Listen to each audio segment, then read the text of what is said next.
It's aimed at unincorporated businesses and landlords with business or annual revenue in excess of £10,000 a year.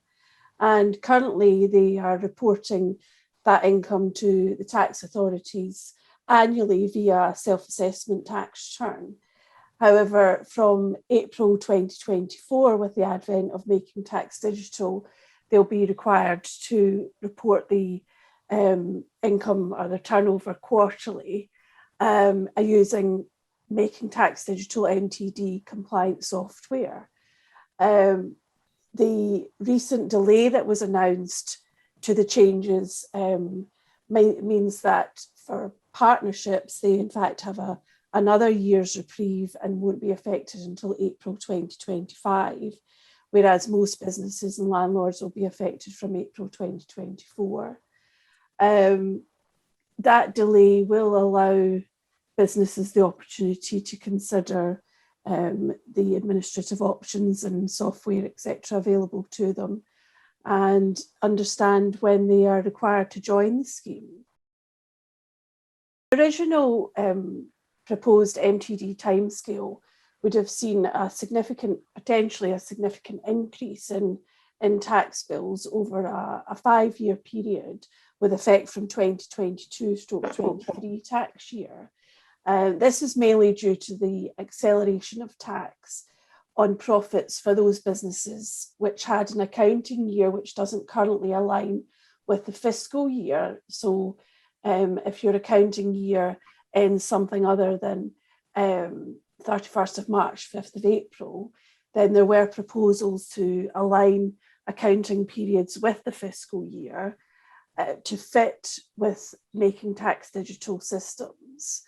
And the important factor is giving our clients an advance awareness of any impact this could have had on their cash flow, being the primary impact of those changes that are proposed.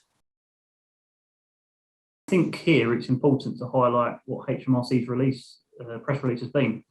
That the delay is intended to allow businesses affected to continue to recover from the pandemic and concentrate on what is important right now. There are already significant pressures from Brexit being one, and the proposed introduction of MTD, originally planned for April 23, would have added financial pressure and also an admin burden on those businesses. I think what it gives you is time to consider the options and how best to tackle the challenge that's coming. It also, as advisors, gives us more time to educate our clients in terms of how to best address the challenges that are coming up. What softwares are maybe more appropriate for their circumstances and the like. I think it will give software providers more time to get their packages out there.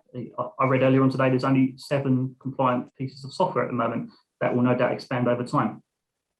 To be honest, I think it just gives everybody more time to get everything right and more time to test what is coming in the future. Initial turnover test, which mandated who was required to join, will now be reported based on the figures reported in the 2022/23 tax year, which will be filed on the 31st of January 2024, rather than the initial proposal before the delay was announced, which would have impacted the current tax year that we're in, 2021/22, which we're due to file on the 31st of January 2023. The changes may capture businesses that were not perhaps initially expected to be involved in the MTD process. And the reason that the changes or the delays are significantly helpful is because the current tax year that we're in, 2021/22, is still affected or impacted by COVID. And that has a potential for reduced turnover or rental incomes in that period. The current year may also include grants that the business have been able to benefit from, which they may not do in a normal year. The first quarterly filing required under MTD will now be due on the 5th of August 2024, which will report figures for the quarter ended 5th of July 2024. So hopefully that's a couple of years advance warning will give businesses the opportunity to think about how this will impact them in the long run. And as Parry has said, that there should be hopefully more software options out there available to businesses, which will allow them to choose the most appropriate, suitable to their particular trade. HMRC will not be providing software. As business owners, you'll need to decide on whether you are the best person to enter into an accounting system or an Excel spreadsheet. You need to engage with your accountants, I would recommend, and decide whether you are the best person or not. If you do decide, do you want training?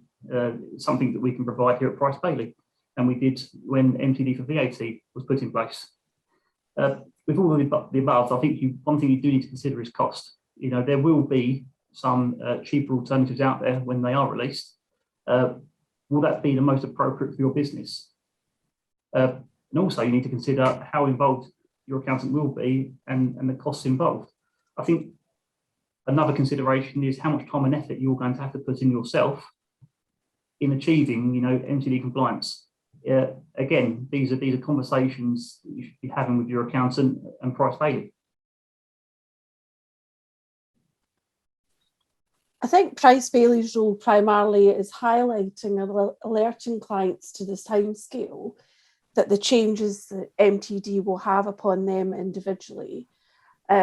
Each client will find that they're impacted at a slightly different time and perhaps to a slightly different extent financially.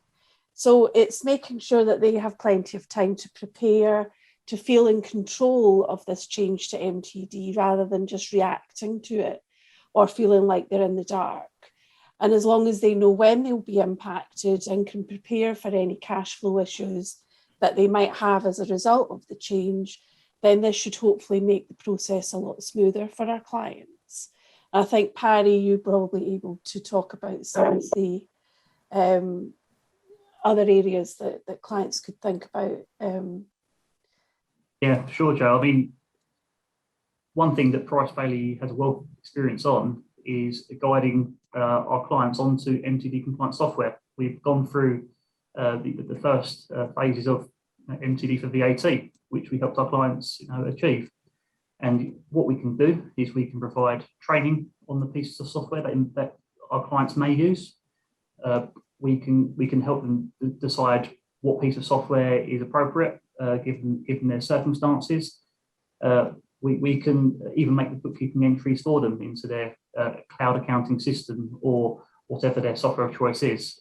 Really, we can help them in many ways. And as you say, Joe, the most important thing for us is that our clients engage with us and we engage with our clients. So when it comes to the 6th of April 2024, there are no surprises, and we can guide them through the process in hopefully a seamless manner.